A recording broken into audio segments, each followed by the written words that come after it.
Simulan na natin. Ang alamat nga po pala ng aking kwento ay ang aral ng damo.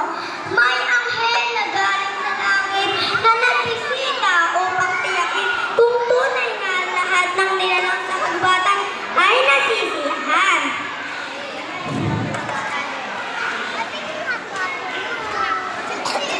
Ginoong punong kahoy, ikaw ba'y maligaya?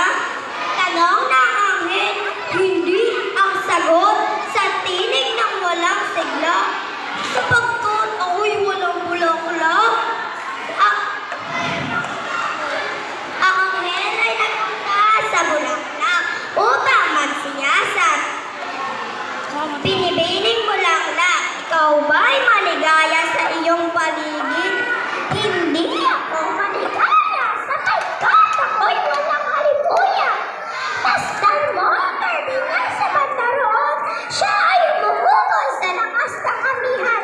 Ang kanyang bango ay nataboy ng hangin ay kahali-halina.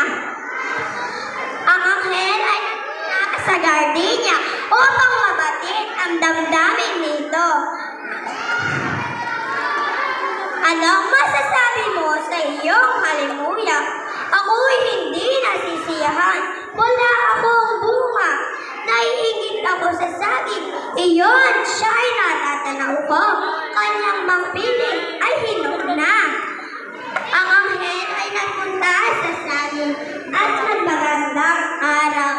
Ginoong saging, kamusta ka?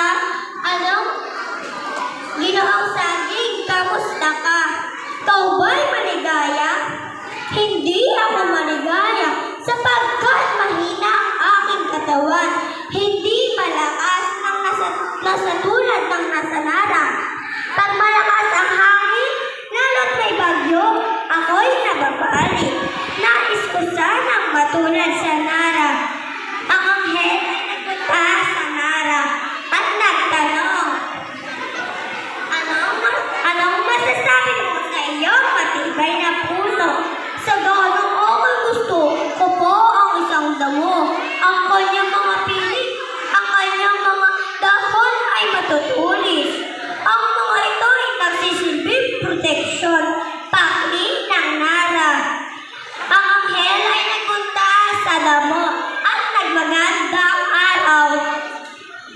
At anong masasabi mo sa iyong Anong masasabi mo sa iyong sarili?